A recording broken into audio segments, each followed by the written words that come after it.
Welcome to my secret channel Emerald, where I ramble about whatever I feel like in the laziest format possible. It is the most boring content that you can find on the internet, and I'm glad that you have even stayed as long as 15 seconds. Neo, the world ends with you. Neo. I haven't even made a video about the first game. I'll talk about that in here a little bit though. So this is one of the rare occurrences where I actually know what I'm going to say in the thumbnail before I've even recorded the video. Because if you look at my channel, the thumbnails, they're all pretty stupid. I try to make the thumbnails as dumb as possible because I just think it's funny. It's probably going to say something along the lines of, I played this game because it has a goth girl in it, but then I ended up really liking it, or something along those lines, right?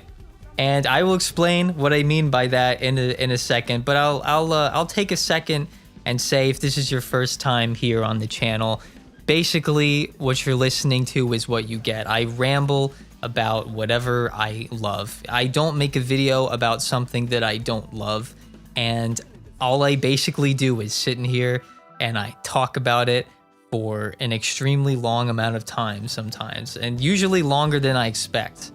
I usually make videos about the Toaru series, a certain magical index and whatnot.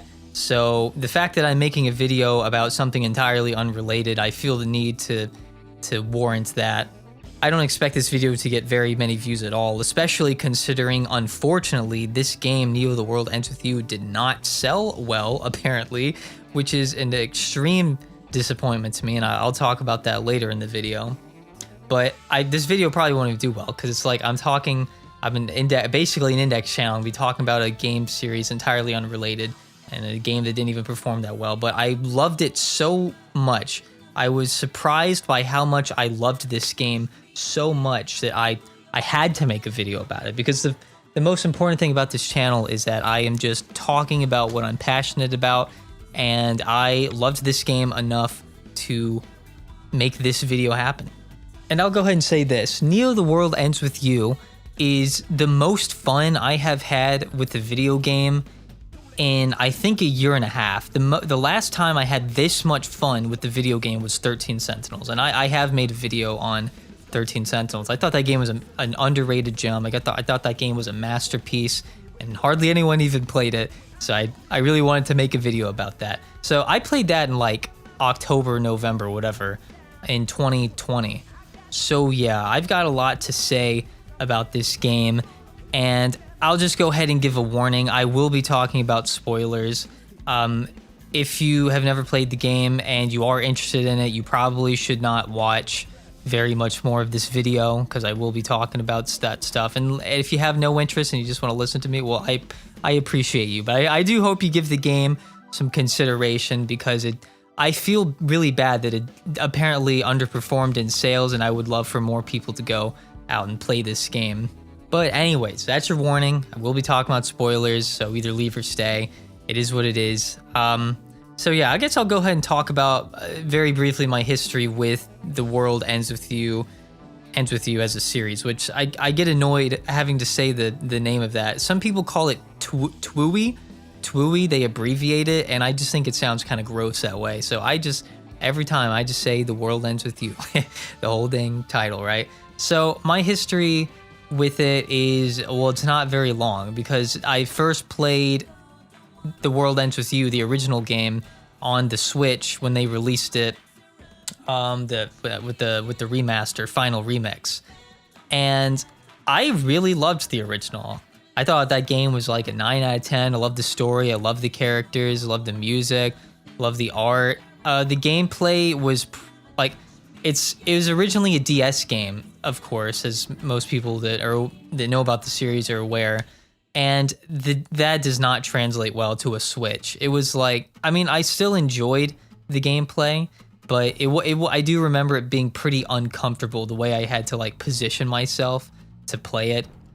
And yeah, like playing it on the Switch docked is not a good idea at all, I think. I mean, I didn't try it out that much, so maybe I'm wrong, but most people I know played it like portably, and even then it's not very comfortable to play. But I still loved that game regardless. I thought it was outstanding. and I have forgotten almost everything about it. I wasn't even that long ago that I played it, but when I was playing Neo: The World Ends With You, I was so confused. There were parts of the game where I was really confused, but I just kind of ended up accepting everything. It's like, yo, what happened in the original? I played it, right? Why do I not even remember some of this stuff? Just to find out that some of the characters were like from, I didn't even know this existed. So there's a mobile port of The World Ends With You called Solo Remix or something like that. I didn't even know that existed.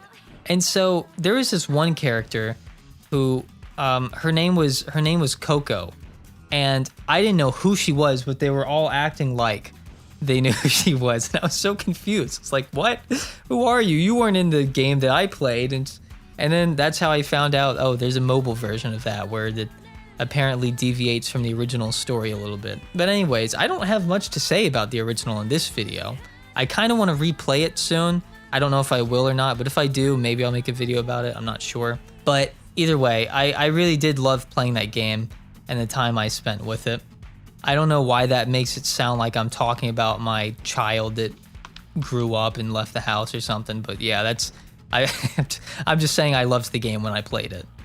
But yeah, my memory of the original game, or of Final Remix, what I played then, is so bad. I forgot so much of the stuff that happened, and here's why I think that is, because in the first game, dude, stuff happens so fast in that game. Like, crazy things in the story are happening constantly. And I didn't know what the heck happened by the end of it, but I loved it, right? And then now at this point, I just don't remember it very well. And I have to go like replay it to remind myself, which is kind of disappointing. I'm kind of disappointed in myself because of that, but it just is what it is. But anyways, so I played the game and I loved it. And then when I heard about the sequel, I didn't keep up with it much. When I heard about Neo: The World Ends With You coming out, I was excited. I thought it was cool. I don't even remember watching a trailer about it. It was weird because it was like, it was announced and released at a time when I wasn't playing video games, because I hardly played any video games last year. And I hate to be that person, but I really don't have time to play many video games anymore. I have to really sacrifice everything else that I enjoy doing to play a video game, especially when you're like me and you really like long JRPGs that require a lot of time. It's really hard for me to finish games these days because it's like I'm into really long games, but I have to sacrifice a lot of time that could have been spent doing something else I really enjoy, or doing school or work or whatever it is that I have. So I didn't have the time to play it last year, and I didn't really make the time to play it last year. So I kind of just didn't pay much attention to everything about the game as it was coming out. I didn't really watch any of the trailers. I didn't listen to the music when it came out. I usually don't like to listen to a soundtrack before I've played a game. I know some people do that. I don't really like doing it. I like to experience the soundtrack again, but that's something else entirely. But yeah, the game kind of just went under my radar. And then like Christmas came and I was like, oh man, I guess, you know what? I think I'll ask for Neo: The World Ends With You for Christmas. And it's like, it did kind of occupy my mind. It was I was really interested in playing it. And the biggest reason that I was interested in playing it was because of because of Goth GF on the cover that I had seen. I'm talking about Shoka Sakurane. I'll just call her Shoka. I don't have to say her full name. Shoka, she is she is quite the character, and I have a lot to say about her. A lot of good things to say about her. And I'm not even kidding when I say that was one of the biggest motivations for me playing this game, was literally Shoka, because her design right off the bat was so striking. And I'll say this, like, okay, I know a lot of us like goth girls. It's like, it's a niche thing, I think, for the most part, because I know a lot of people that don't like goth girls, but I really like the goth aesthetic, and it is so rarely done well it's so rarely done in anime and video games and stuff, that when it's done really well, like I believe it was with Shoka, I get kind of excited. And it sounds weird that, oh, it's Oh, you just wanted to play this game because there's a cute waifu. Yeah, yes, you're right. You're completely correct. So I looked at her and I was like, dude, she's cute. I'm interested in this girl. She's goth and she's cool looking. She's goth. And that was unironically one of the biggest motivations for me wanting to play this game. Now, of course, I loved the original game and I wanted to play it because of that. But this was like that extra thing pushing me to want to play this game. I need to acquire Goth GF. And I'm aware of how much of a simp I sound like right now. But if anyone deserves it, it is Shoka. Shoka deserves it. I'll say this, she's by far my favorite character in the game. And she's one of my favorite characters ever in fiction. I'll have more to say when I talk about the characters in this game, all right? But that was actually pretty much why I was so interested in playing this game in the first place. But like I said, I didn't really have the time, and it just came out at a bad time for me. But hey, now here I am, and I've played it, and I love it. Neo: The World Ends With You is one of my favorite games I have ever played. So let's just get into it. So I want to start off talking about the art. The art in this game is so good. The art in this game is phenomenal. I believe Tetsuya Nomura is the character designer, and well, he's kind of a legend. I don't actually know that much about him, but I know the name. I know he's kind of a legend in the gaming hemisphere, and he knocked it out of the park with these character designs. One thing I love, one of the coolest things about this game, and it's also part of what makes it really niche, is the whole aesthetic of The World Ends With You. Not just this game, but as a series. The art, it's very I want to call it like a 2000s sort of fashion. I don't know how correct it's kind of a blend of like 2000s to like modern fashion now to an extent. I kind of accent, it's kind of hard to tell because fashion in Japan now is obviously different than like fashion in America now. So it's kind of hard to know what exactly is fashionable in Japan right now. But it's such a fashionable game. It's such a wonderful, such an extremely cool aesthetic. And there's so much detail to every character's design. So many characters have such unique, standout outfits and appearances. And it goes such a long way in making this game memorable and really pop out when compared to other games in the genre. In a genre like the JRPG genre, which is kind of dominated by fantasy settings, it's so refreshing to have a game like this. It's really modern and fashionable. And that's part of why I thought Persona 5 was so big, was because it kind of had that style to it as well. And it's something you don't really see all that often in the genre. And so like just visually, it's really a standout game. A really standout series. And I just appreciate so much of the design, so much of the artwork, and how much, as I'm playing it, it's like, man, I'm really thinking about how much effort was put into all of the sprite work, all of like the menu and just like areas, and I guess most of it really does come from the character designs and the sprite work, because they did such a fantastic job with it. So let me just point out an example. Let's look at Nagi. So Nagi she's a very cute character. She's a very fun character, and I'll have more to say about her as a character later on. But let's just look at her design and all the detail and all the sort of like fashion involved with this. So like not a very popular, but a common enough sort of thing you'll see women do is they'll wear these oversized shirts that cover past their thighs, and it basically, if they're wearing like short shorts, it covers them up and it gives this like illusion that they're not wearing pants or something.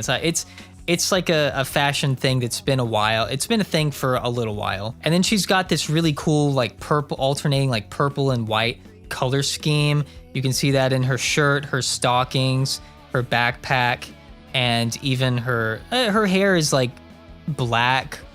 Kind of looks like it has a bit of purple tinge to it. And then she has a very oddly cute and detailed hairstyle that's like, I don't know what you call this. It's like twin tails. I don't know what the official name for this hairstyle is, but they're like twin tails, but they're not very like far out and distinct, but they have the like ribbons that are dividing them or whatever. I don't know. And then she's got like these nerdy glasses and gloves, and it's such an interesting blend of like modern sort of like female punk-ish fashion aesthetic, but also with like a nerdy tinge to it that is really charming, and it's like something you won't really see anywhere else.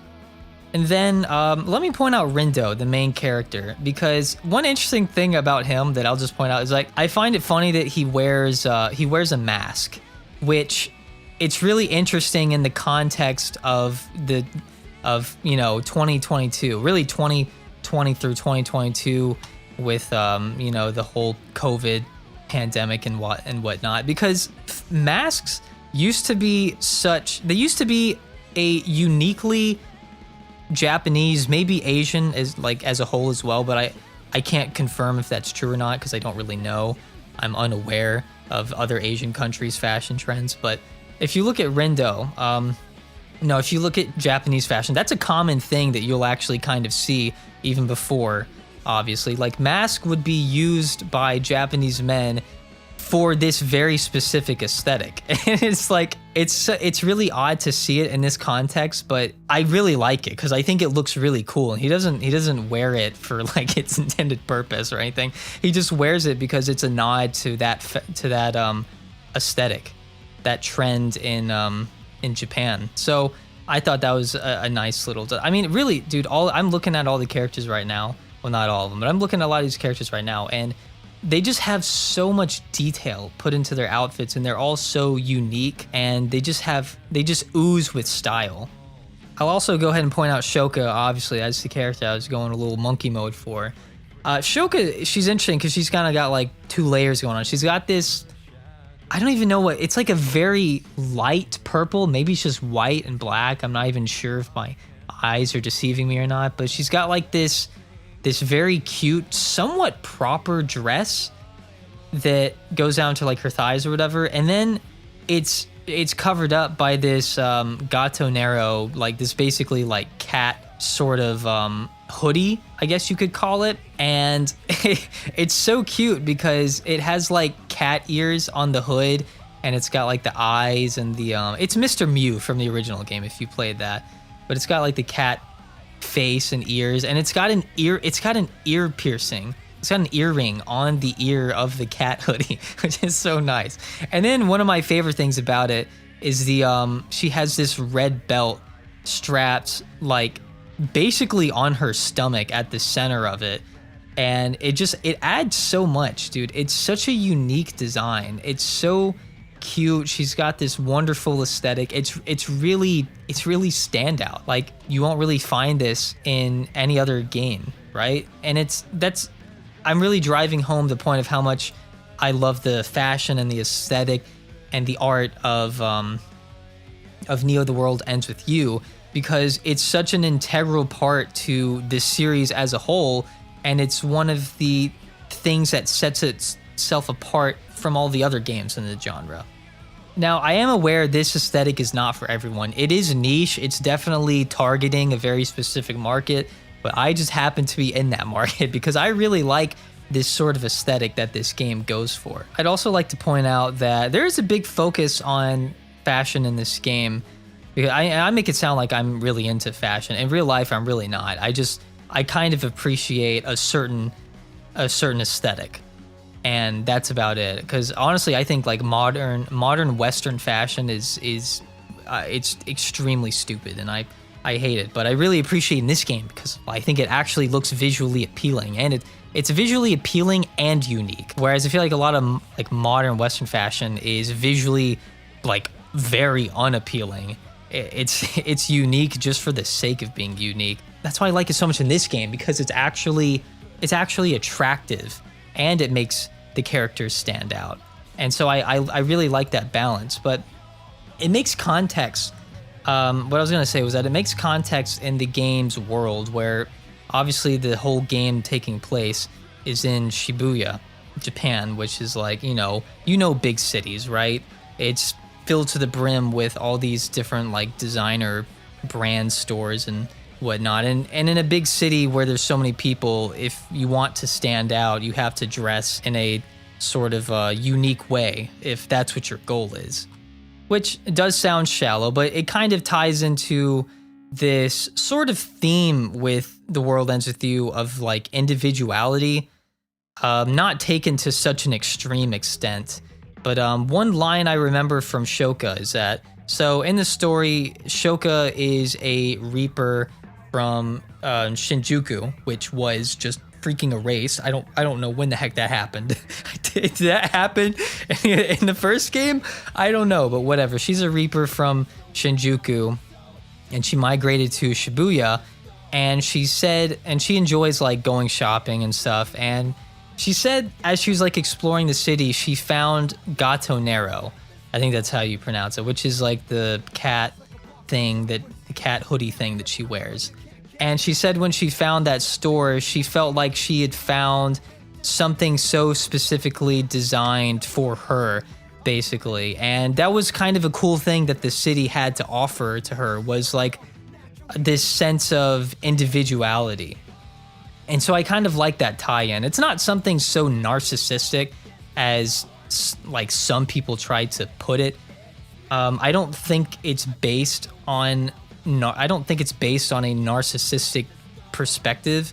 I think it is based on just a perspective of aesthetic appreciation. So like wanting to look a certain way doesn't automatically just have anything to do with narcissism. It's like a form, it's like, in my opinion, a tasteful form of self-expression. And to an extent, that's a really nice thing because, as human beings, we're very visual creatures, and whether you want to admit it or not, looks are pretty important. And looks are, it's the first impression for anyone you ever meet. So putting some sort of thought and passion behind your appearance and the way you dress is, I think, a fairly important thing. And I'm realizing that I'm probably going a little too in depth talking about like fashion and Neo the World Ends With You, but it's just something I am particularly interested in, I guess, and it's just something that I think very particularly sets this game apart from every other game. And so I just felt the need to talk about it more than I probably needed to. And you know what? I should probably just move on. Well, to wrap up my thoughts about just the art in this game, let me just kind of point out some of the character designs, because that's really like the foundation of the art in this game. It's just like the character designs, right? Let me just point out some of the ones that I loved the most. So I loved Rindo's design, Nagi, Fret, Shoka, Coco, Kanon was a really great one, and just so many of the random like shop owners. It's so weird to me how much effort was put into like the shop owners. So like in the game, you can go in stores and restaurants and stuff, and then there's like a waiter or a store clerk or whoever is there with their own unique design, and like they're all like so oddly detailed at times. And it's like, dude, some of the girls in just like these random stores were just like way too attractive. It's like, bro, you're not even a side character. You're just like a random store clerk. Why do you look that good? Right? It's just stuff like that. It's just that attention to detail I really appreciate. And that was just one of the things I really loved about this game. Just so striking to the eyes and really visually appealing to me, and really it really made me interested and sort of invested, right? So anyways, and not to mention how great and expressive a lot of the sprite work is. I mean, look at like Nagi and Fret in particular. They have some really crazy sprites. I'm not gonna like put them all in the video because I'm the laziest editor ever, but you can like look them up, and they're really expressive and they're really fun, and I really like stuff like that. One of the reasons I love Danganronpa, and I would actually say it's something something I really like about both of these games, is just like the sprite work and the art. like that. It's just so expressive and over the top, and it makes things more exciting and a lot more fun. Not every character is going to be hyper expressive. A lot of times it'll be a little bit more subtle. But it's, that sort of difference just kind of drives home like the differences in the character's personalities. So like if you look at Fret and you look at Shoka, Fret is like way more expressive in regards to like his full body language. Like, dude, Fret's sprites are like all over the place. It's like he's in like two completely different positions. Like all parts of his body are in two completely different positions, just from like sprite to sprite. But if you look at someone like Shoka, she's a lot more expressive, I think, in terms of her facial expressions. And so there's a lot of detail like that in this game that I just really appreciate. Okay, I gotta move on. And I should probably talk about the story and characters, but I'm not going to do that yet. I'm going to talk about the music. So the music is another aspect of this game that really makes it stand out, and it's very inspired at times by this sort of like 2000s underground rock club sort of vibe, and it's also modernized in the context of Neo: The World Ends With You, which came out in 2021. So it's modernized a lot with a lot of like electronic elements and a lot of like modern production that wasn't exactly there in the original game. It still definitely has that same feeling, that same flair, that same vibe, but it's modernized in a really fun way. If you're into that type of music, which I very much so am, I love music like that. I've really, really enjoyed this soundtrack, and I've been listening to it a lot lately. Then it really adds to my enjoyment of the game. And you know what? I'm listening to it right now because I always listen to the soundtrack of whatever I'm talking about in these videos. And to add this, I want to say the music is very cohesive with the art and the aesthetic of it. It blends together very nicely. And something I noticed is like there's like no auto-tune. There's not very much auto-tune at all. Or I guess pitch correction, because auto-tune is actually just the name of a specific plugin. It's not even the name of the most popular pitch correction plugin. The most popular one is Melodyne, but everyone just kind of calls it auto-tune, and even I do it, so it is what it is. But there's like no pitch correction on a lot of these songs, and as I was playing it, I was like, I think I just like it more this way. It adds this sort of organic element to it that I just really appreciate. Like I said, I would describe it as like underground rock club, but modernized with a lot of like electronic production, right? That's how I would describe it. And it's a fairly diverse soundtrack. I mean, like the song I'm listening to literally right now is called We're Losing You. It's like this pretty like hardcore song with like tons of screaming, right? But then you have stuff like Hustle and Bustle, which is like, I want to describe it as like Daft Punk-esque, but I actually haven't even listened to much Daft Punk before, so I can't really confirm that. But it's very electronic, and it's got like vocoded vocals. So if that gives you an idea of what it sounds like if you haven't heard it before. Then there's like these sort of anthemic acoustic songs. I can't remember the name of that one, but I don't know. It's like that was a very different one on this soundtrack. There's a lot of like punk music and a little bit of metal. Nothing just like no degen or anything like that, but a little like metal tinge in a lot of the music. And so it's all pretty cohesive, even though there is a lot of variety in terms of genre within the soundtrack. There's also a number of like remixes from the original game. So Transformation was a very popular song from the original. I love that song. It's one of my favorites on this soundtrack as well. Hybrid, I love Hybrid. That's one of my favorite songs as well. Overall, it's such a memorable soundtrack. Even if you don't end up liking a lot of the music, at the very least, you're gonna remember it, because it's not like your stereotypical video game soundtrack that's like fully instrumental. It's like, or like even like fully orchestral or something like that. Like almost every single song in the game has vocals, and it's basically like you're just listening to random rock bands rather than typically composed soundtrack, right?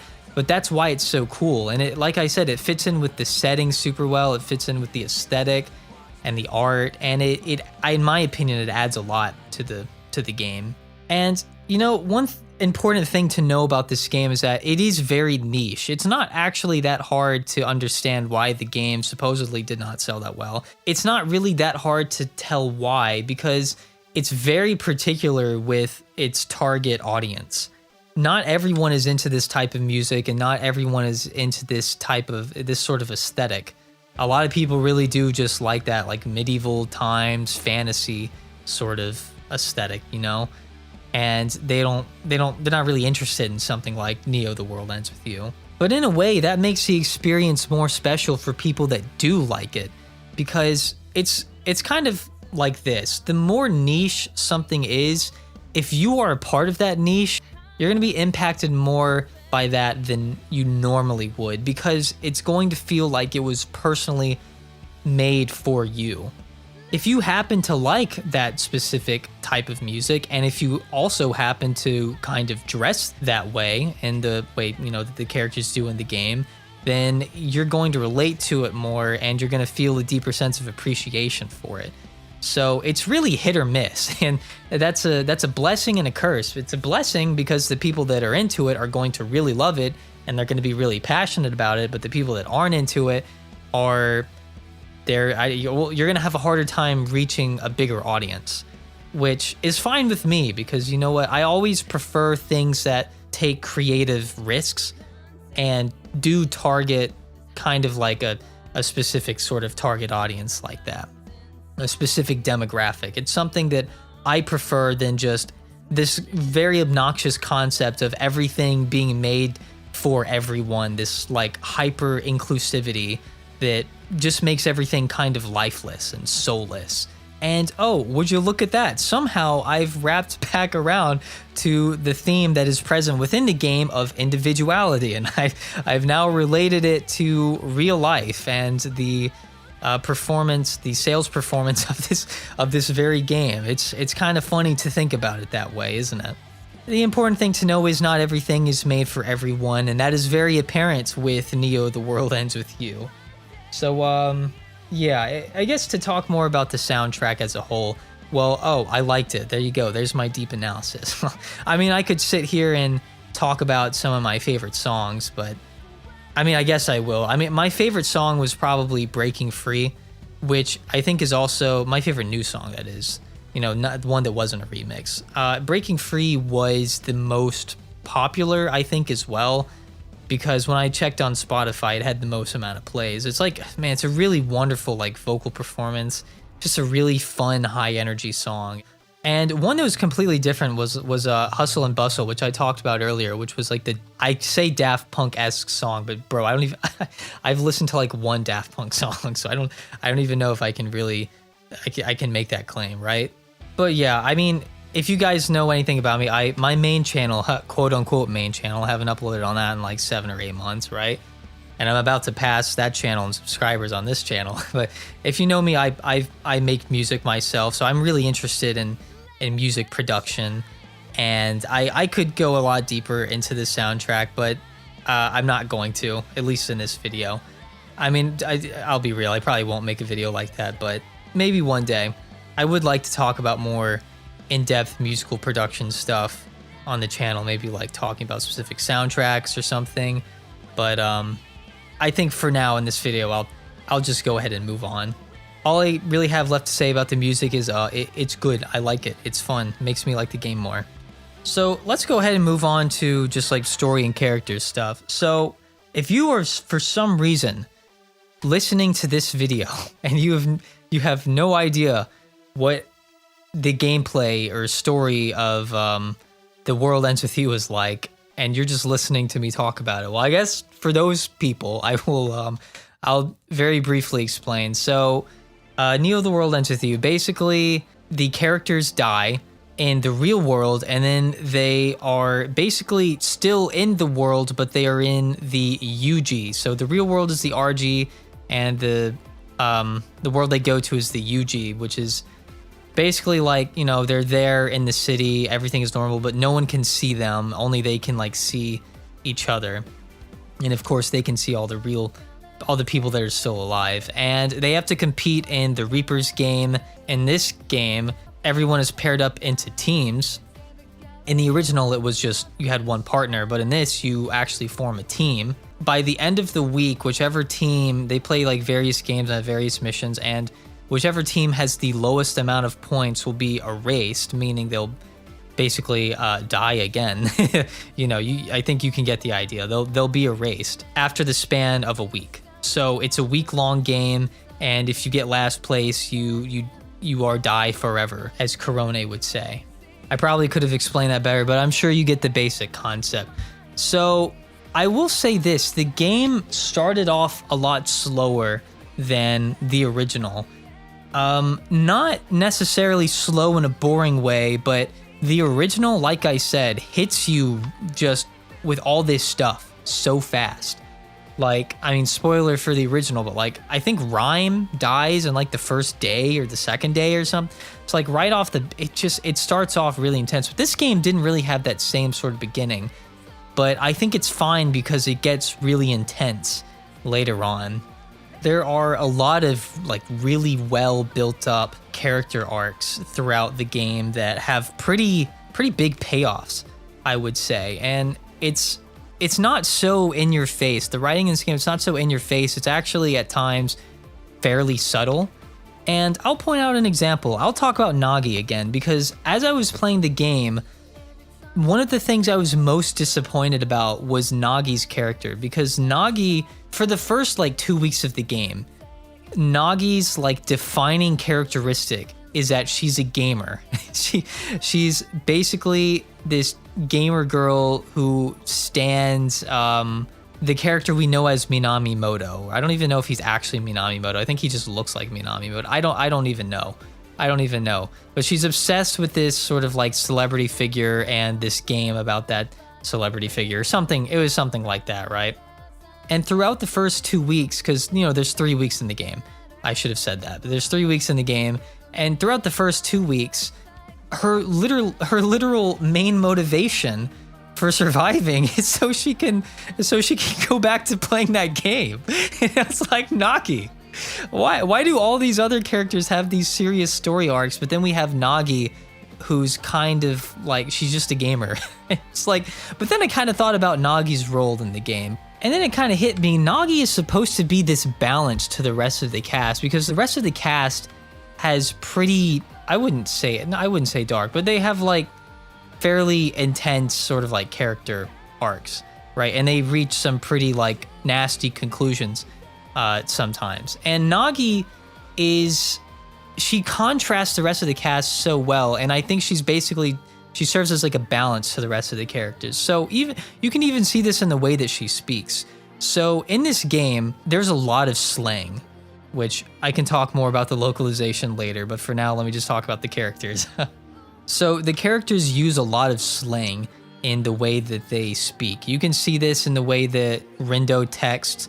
Oh my gosh, dude, you can see this when Beat talks, dude. Beat uses an absurd amount of slang. Shoka uses kind of, what would you say? She, like a particular, like, modern girl buzzwords, I guess. She talks like a modern girl. She talks like a modern Gen Z girl, right? Not to such a cringy extent though. It's like, I'll talk more about the dialogue later. Anyway, let me just get back on track. So everyone in this game talks in this very like modern kind of way with a lot of slang. Nagi is the polar opposite, because she speaks so formally and she uses really big words, and her speech is very proper, and that's what makes her so different from the rest of the cast. And her motivation isn't something like so serious. It's legit. Like she's just a gamer, bro. She wants to go back to playing video games. And when you contrast her with the other characters, let's use Rindo and Fret as an example. So Rindo, his entire character is basically, I would interpret it as like, he embodies the theme of like decisiveness. and leadership.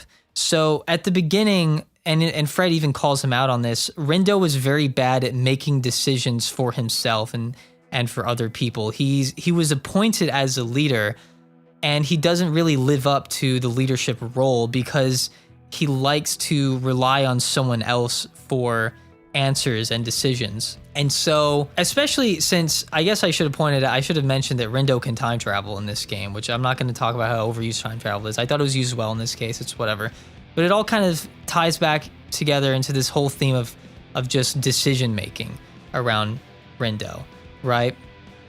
And in my opinion, it was really well done. That's a pretty like a big theme to take on, right? It carried through pretty much the entire game until it reached its conclusion, right? And then we have someone like Fred. Fred was pretty much, he embodied this theme of not putting on of being genuine. Kanon, who was the girl that he was in love with, who can blame him? Kanon is a looker, right? And she called him out, which is kind of funny, about how disingenuous he was being. He doesn't think that people will like the real him. So he puts on this happy-go-lucky bro sort of persona so that he can fit into a group properly and so that people will like him. And he doesn't often express like his true emotions or his true thoughts. And that reaches a very sort of dark conclusion where Kanon, the girl that he was in love with, who helped him get past that, ended up dying in the final week of the game. And so that's why I point out Nagi as being the sort of balance to the rest of the cast, is that it's from everything from the way that she speaks and her motivations and her not so existent character arc is just supposed to be, and I think it's just supposed to be like uplifting. And pretty late in the game, she has this really cool conversation with Fret where you find out that she's actually a very observational person. She has a knack for understanding the mental state of the people around her, and she I shouldn't word it that way. She kind of secretly does her best to comfort people based on how she can tell they're doing.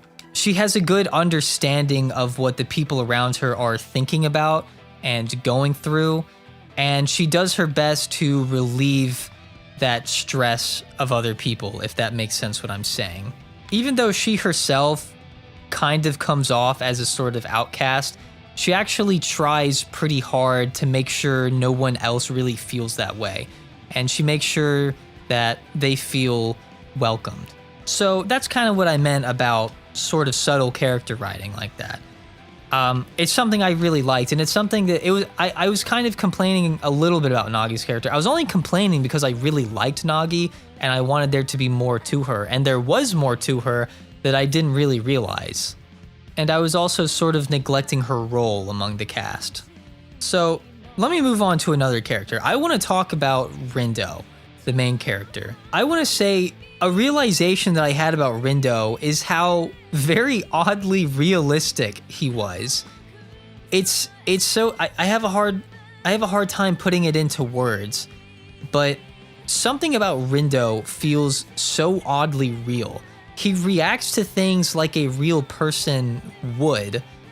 He's not like overly expressive, but he's not deadpan. He gets frustrated at times when you would expect him to get frustrated. A lot of his struggles were, in my opinion, very relatable struggles about, his leadership abilities and his decision-making skills.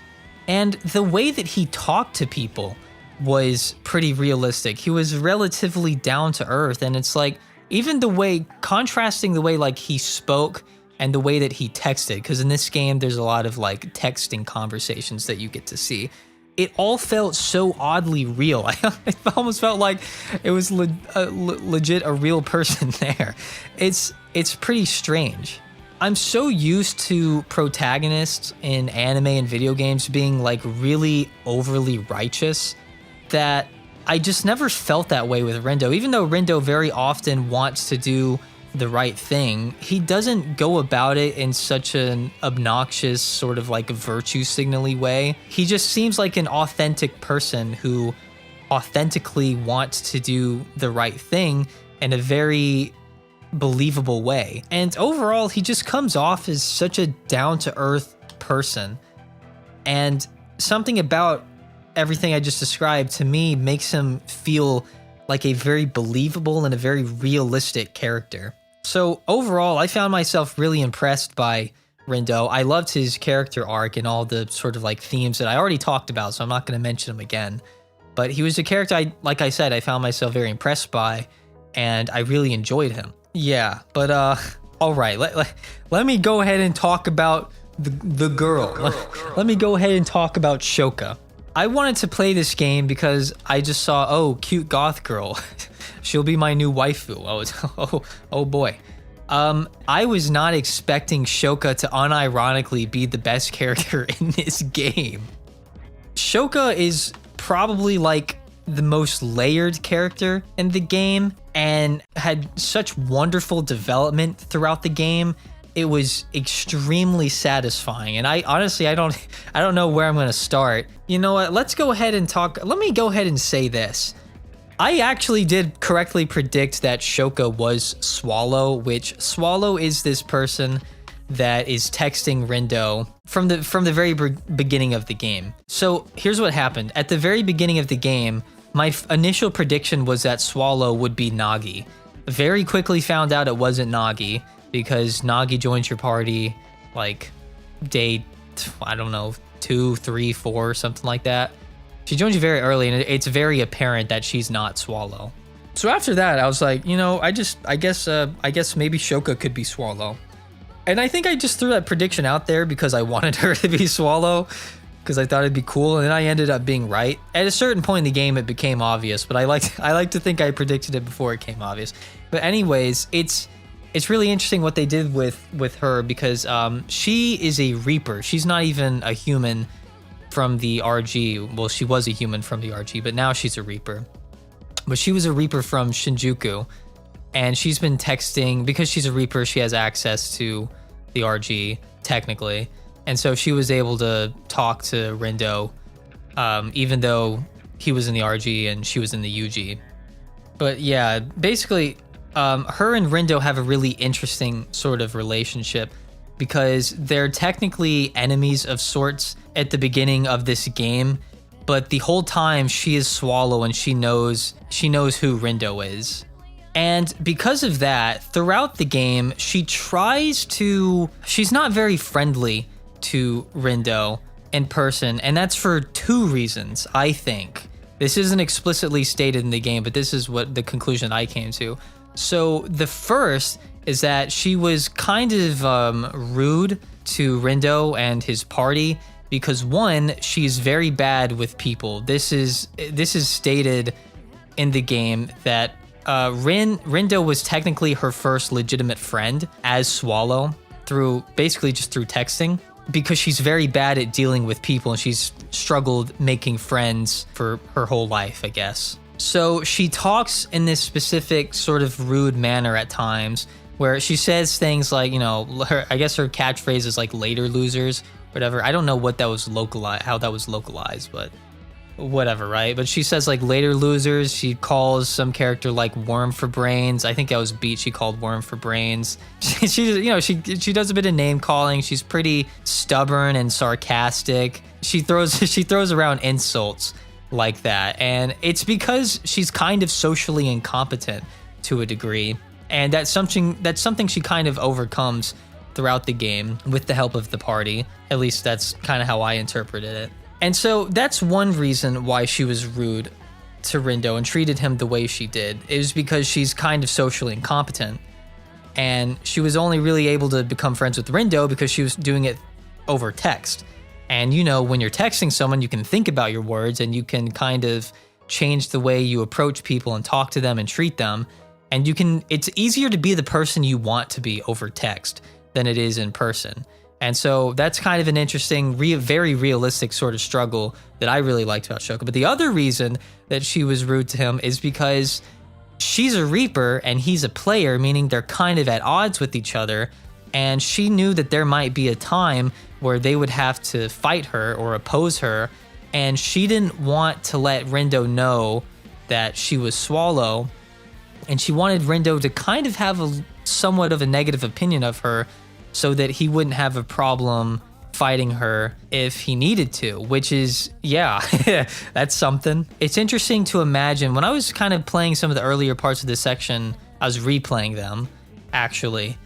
And I was kind of reading some of those scenes with the context of her being Swallow. And then I kind of, it's kind of interesting to imagine what was going on in her mind as she was acting this way to basically her first legitimate friend. And it's, I don't know, it hits kind of different. I don't know how to put it into words other than saying it hits different. As snarky of a character as Shoka is, she is actually one of the most empathetic characters in the game. And that's something you know, if you've watched some of my other videos, you know I really like. So, you know, I'm a big fan of the Toaru series, and Shokuho is kind of like that. Shokuho Misaki from, you know, Index and Railgun. I won't get into like New Testament 11 spoilers for people that may not have read that, but she is on the outside. She is very kind of like smug. Maybe even you could call her arrogant. She's maybe even kind of rude and quick to throw insults, but she's actually a very empathetic and thoughtful character, and she's a very vulnerable character. And I see that a lot with Shoka here. And it's a trait that I really, really like to see in a character.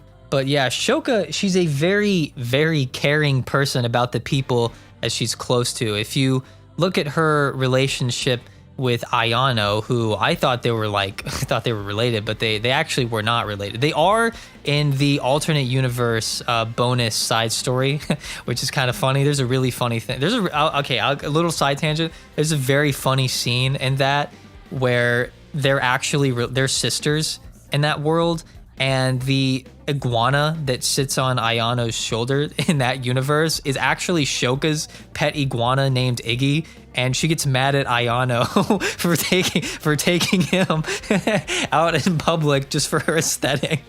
It was really funny.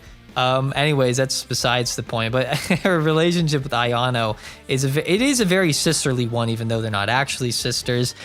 And she cares very deeply about her, as you can see. And when Ayano dies, it's a pretty tragic thing. Not because you actually care about Ayano, but because you see the attachment that Shoka had to one of the few people she was close to ever in her life. And it hurts more because of that, really. Not because, honestly, like, who really cared about Ayano, right? There wasn't really as much to her, really. It gets into this whole interesting debacle of, I guess, sacrifice as well, because Shoka had to fight Ayano at that part in the game. And I don't know, I'm having a hard time putting it all into words, but it's very well thought out, and I guess a pretty emotional part of the game, in my opinion. Another aspect of Shoka's character is her love for Shibuya. And I kind of talked about it earlier with the whole concept of individuality, and how that was part of why she liked Shibuya so much. And even though she was from Shinjuku, she really adapted to Shibuya, and she felt like it was her new sort of home. And she didn't want to see Shibuya destroyed like her hometown was. And I really liked this whole thing in this game of not protecting the world, but protecting Shibuya. It's their city that they're from, and it's very, I like that it's not just a world-ending threat. It's something much more local, and it's something much more personal. And it's like nationalism, but for your city. That's kind of based, right? But basically, she had grown rather fond of this city and the community and its culture, and she didn't want to see it go. And I really liked that. And that's kind of what made her oppose Ayano, is because Ayano did not feel the same way about Shibuya. She was not able to adapt to life in Shibuya, and they were put at odds because of that. And so it's this really interesting story of how Shoka kind of has to choose between upholding like justice and this in this city and her community that she's adapted to.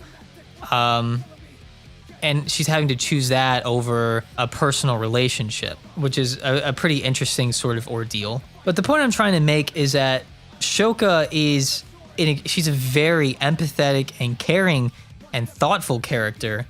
And she is someone that very clearly puts others before herself. And she was willing to sacrifice a lot of things. She was willing to sacrifice a lot for the sake of other people. Yeah, I don't know, man. It's a really hard-hitting character for me. I loved her. I really loved everything about her character, from her just visual appearance, her design, her values, her development. I don't know, man. Everything. But, you know, there's a lot to unpack about her character, from the way she speaks to Rindo as Swallow. She's very down to earth, and she's very kind, and she's very helpful, as Rindo states himself.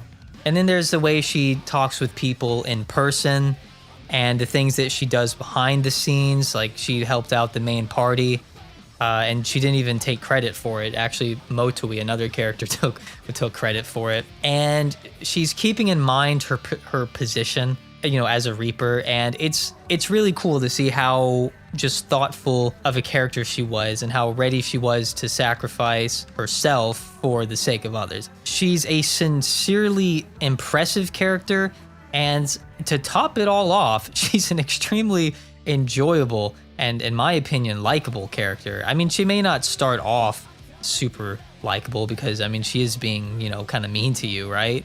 But, I mean, very quickly, that starts to change for the better. And I don't know, man. I'm not gonna lie, man. Some of those scenes at the end almost had me crying. There's a scene, like, it was one of the few, like, actual animated cutscenes where it's at the very end of the game. So, man, I'm really getting into spoilers here. If you're still listening, bro, you either play the game or just never play it, because you're gonna already know everything. But this scene where Kubo is revealed as, like, the villain, and, like, the noise shows up, and Shoka just, like, dies in front of Rindo's eyes. It's like evaporated. It's like, oh, that didn't make me feel good. That did not make me feel good. Anyways, I also want to say, one of the most satisfying thing about this game was just at the very end of the game, when everything is solved to beat the final boss, and Rindo is sent back to the real world, the RG, and Shoka was sent to the RG as well, but she was missing. He didn't see her for like a month, and then they bumped into each other on the street. I figured that would happen, but it still hits every time. It's like, I've played enough JRPGs to know what is going to happen most of the time, and then but it still satisfies me every time, dude. It's like, you know, when an anime plays the opening in like the final fight of the season, and it's like the hypest thing ever, even though you've seen it like many times before. It's that. It works every time. It's like, I know what you're going to do, and I'm going to love it. But yeah, I could go on longer, probably. I'm not gonna drag on too much longer about Shoka's character. Just know, man, Shoka was literally the reason I wanted to play the game, and then she was my favorite thing about the game. Even if I'm trying to be unbiased and objective, I still legitimately think Shoka's like probably the best written character in this game, or at least one of them. Yeah, I just have nothing but I'll say this, dude. I kind of want to rebrand the channel with Shoka. It's kind of hard to find like really good artists that I like, where I consistently like their art, and I can commission them and get the rights to use it. It's kind of hard to find that, but it is what it is. I'm still open to the idea of like rebranding with Shoka, but I'll put that on the back burner for now. Anyways, I could go on and on about Shoka. Just I hope I got the point across I was trying to make of what I thought was so impressive about her character. Outside of the fact that I just think she is insanely cute, and she has funny, cute expressions. I don't want this video to be too much longer, so I'll try to go through things a little bit quicker here, but let me just talk about a few just different random aspects of the game. Neku and Beat are back from, actually, basically all of the main characters from the first game are back. Neku, Beat, Shiki, and Rhyme.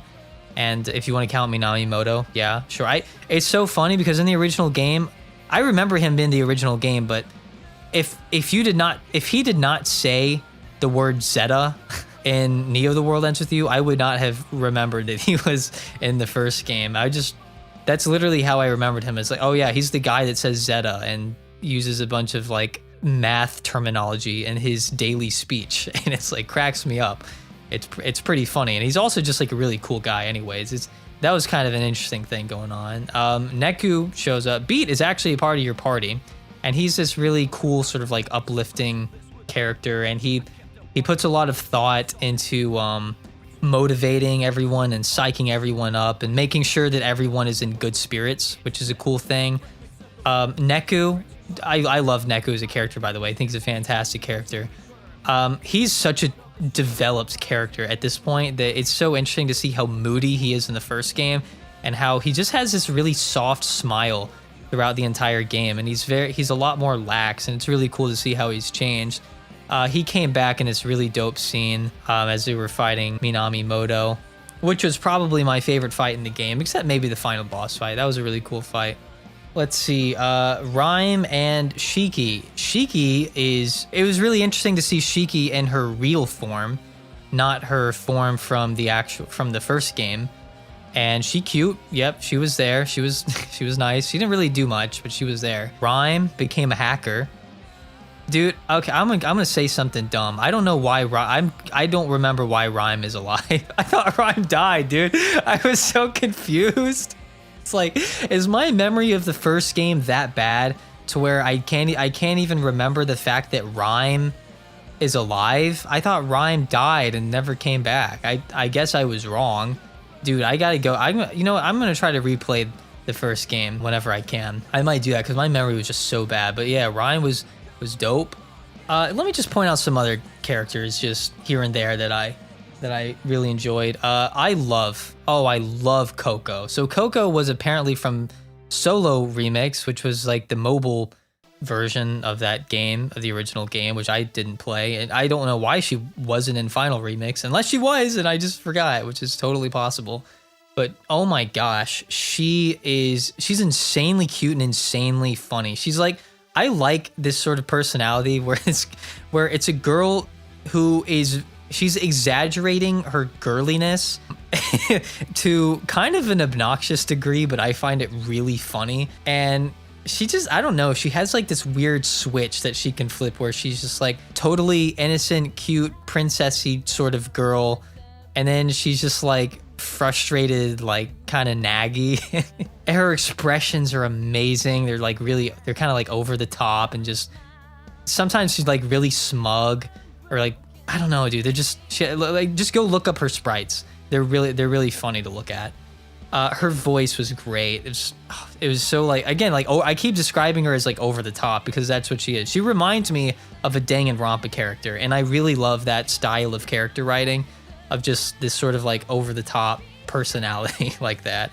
It's just something I really enjoy. So even though she didn't have a huge role in the game, I thought she was pretty great. There was Sugumi, who is the girl that gives Rindo and apparently Neku as well visions of the future.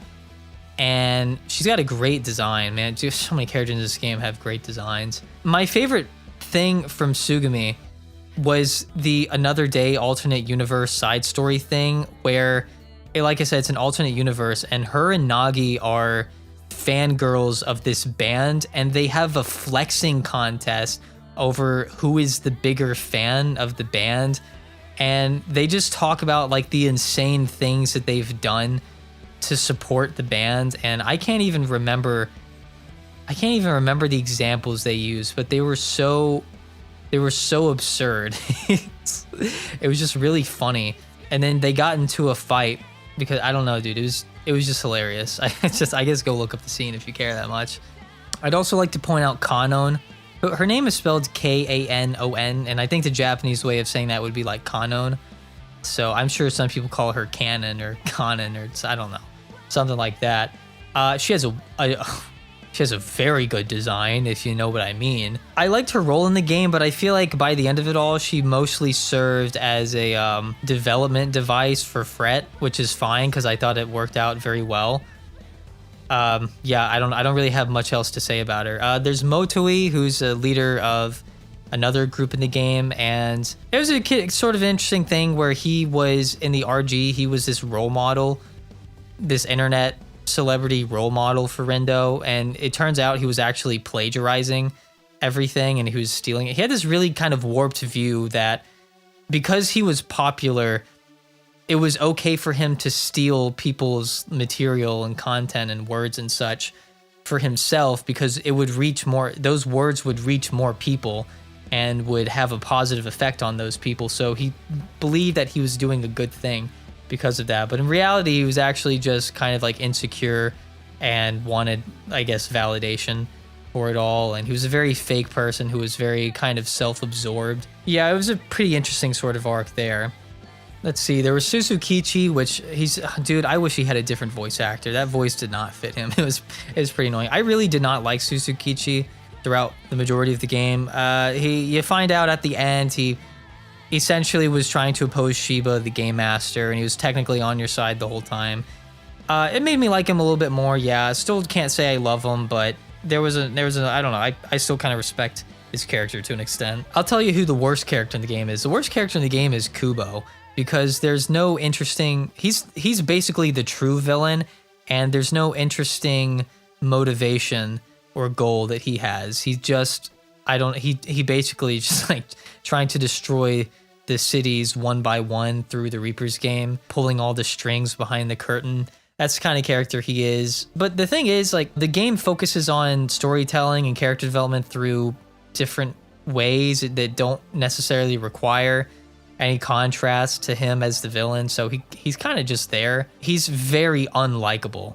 He's very unlikable on purpose, and there wasn't really anything interesting about him. So unless I'm completely wrong about something, if you can, I don't know, if you can red pill me on Kubo, go for it, right? I think I've said about as much as I feel the need to about the characters. So let me just kind of move on about general things about the game. So let's just talk about the gameplay. So, as I started off the game, I felt like the gameplay was the weakest aspect, but the deeper I got into it, it became a lot more fun, a lot more intense. Some of the fights towards the end were actually getting like pretty difficult, and I was like beating them with just like a sliver of health, but I'm also just bad at video games, so take that with a grain of salt. It is really fun to kind of experiment with like different pin setups, and it's pretty fun to be able to control at most 6 characters at a time in this kind of action-esque combat. It's pretty unique style of combat, and I found it to be a lot of fun by the end of it all. And it's even more fun when you enjoy the music that's playing. I really liked the city and the atmosphere.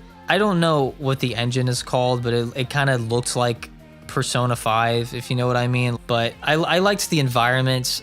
I guess I was a little annoyed that you couldn't control the camera movement. It was automatic, but that's not really that big of a deal. You can tell there's a lot of detail put into the environments, and a lot of the areas were just, fun places to look at. It's not like a huge world or anything, but I think it's visually pretty nice. Overall, the game felt very smooth to play, so yeah, I really had no problems there. I really like the way they went about like stats and stuff. So a really cool thing, and it kind of ties in with the art, but like a really cool thing is that if you want to raise your stats, your base stats, you can go to a restaurant and order. Like, there's tons of restaurants in the game and a ton of different meals and stuff, and you can raise your stats, HP, defense, attack, and style through there. And it's just a fun little thing, and like a lot of the art at the restaurants was really cool. Like, to point out Shoka again. When you're at a restaurant, there's this artwork of Shoka like taking a picture of her food, and then like once you actually give her the food, then it's like just like this cute expression, right? And all the characters have that. Like Nagi has this funny one where she shoots like this laser beam out of her mouth after you feed her a meal or something, and it's just a detail like that. It goes a long way. It's really cute. It's really fun, and it's a really unique way to increase your stats and stuff. I don't have much else to say about the gameplay other than, what? I enjoyed it. I will say the hardest part about the game where the Nagi dies, or like where you go in people's minds and you fight like 3 battles, sometimes 4 in a row. Those were tough because they were always like, I was always under leveled, which is weird because I did a fair amount of grinding at, you know, a lot of the times, but even then I was still kind of like under leveled, and it was actually pretty difficult a lot of the times. But yeah, you know what? I don't have much to say about the gameplay. I'm not like a huge, it sounds weird because I'm talking about a video game, but I'm not a huge gameplay sort of guy.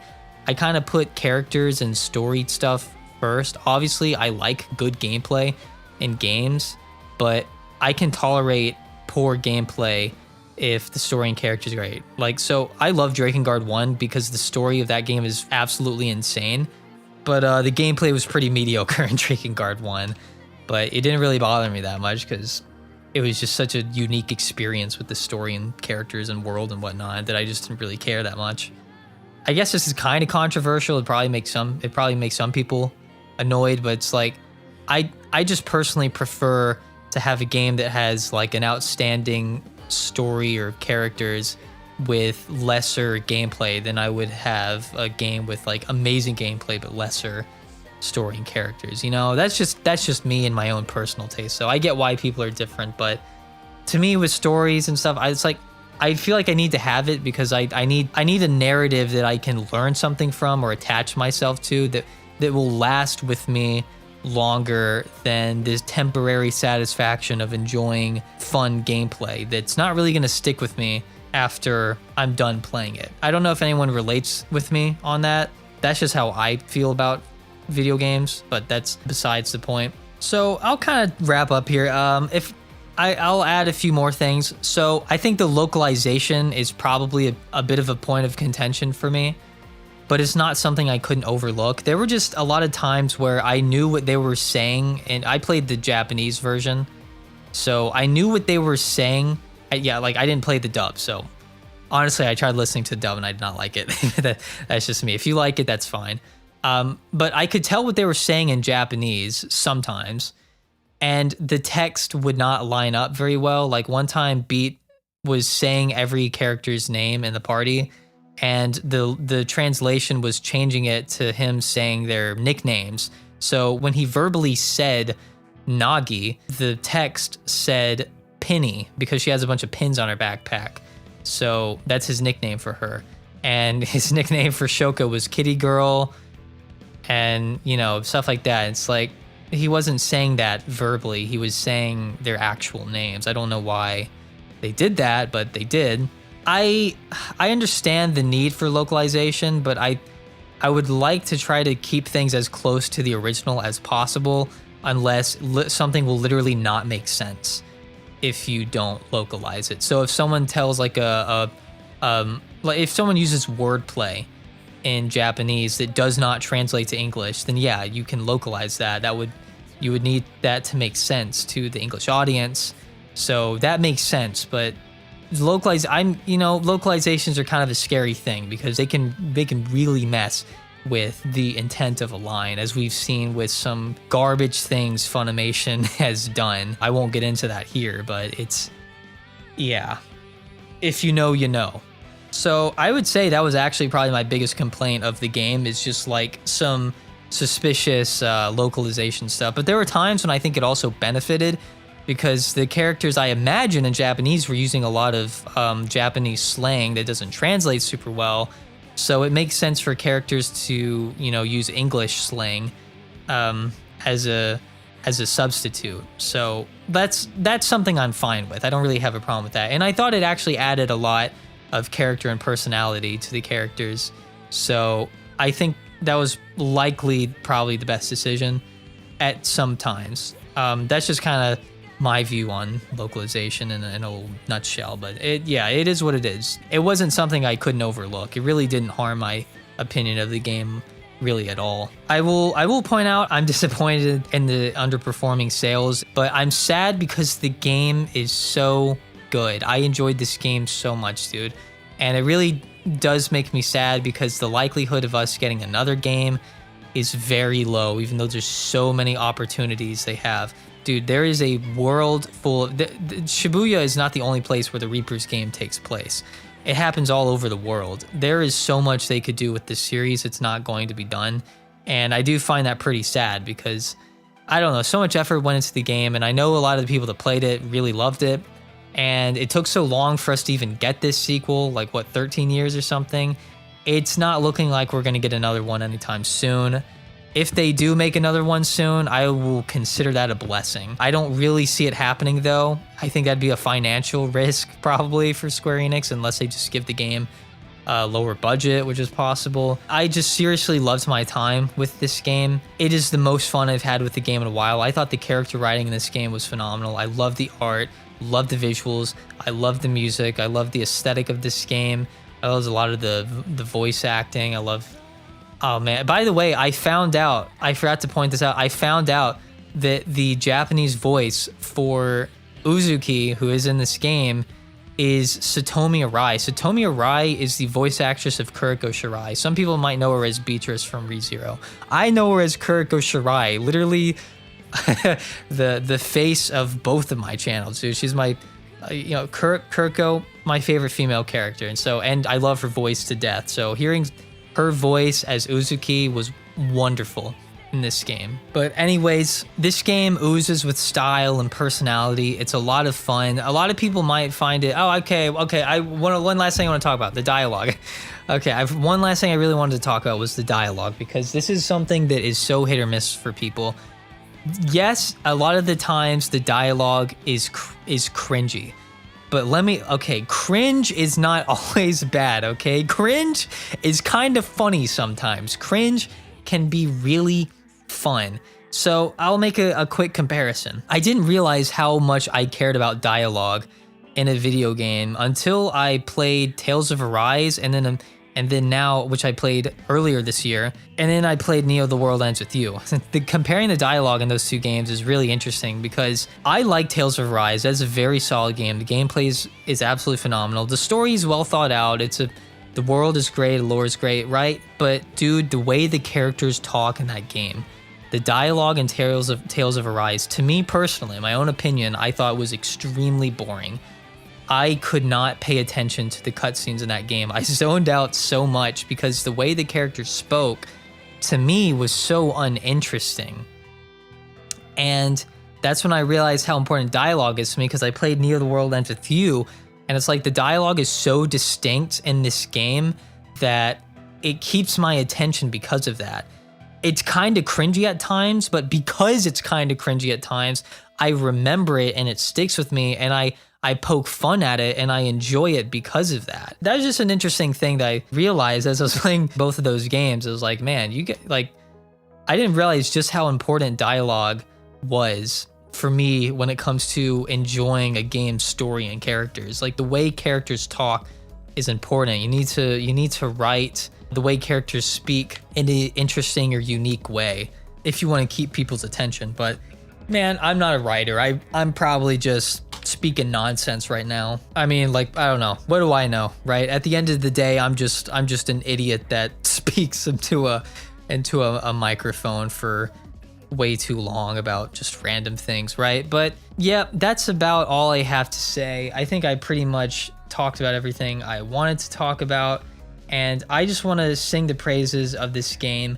I love this game. I sincerely enjoyed just about every minute of this game. There were very few parts of the game where I was ever bored or uninterested in, or I basically never zoned out throughout this. I was very engaged and captivated by the story and characters and the writing and the world and the setting and everything about it, the art and the music. I think it's a very high quality game. I love to see how much effort was put into it, how much thought was put into it.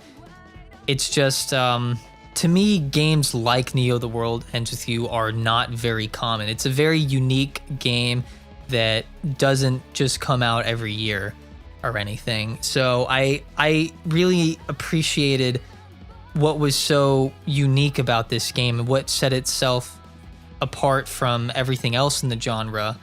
And to me, that made for a very meaningful experience that doesn't come too often. And like I said, it's been a long time since I enjoyed a video game that much, and here I am talking about it, singing the praises of it, and that's really it is. It just comes from a place of, I guess you could say, passion and appreciation.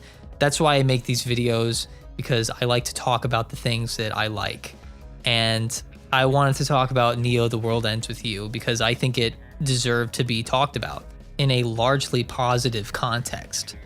And like I said, if it's a video on this channel, it's positive because I don't talk about the things I don't like. I really think more people should spend time talking about the things they do like rather than the things they don't like.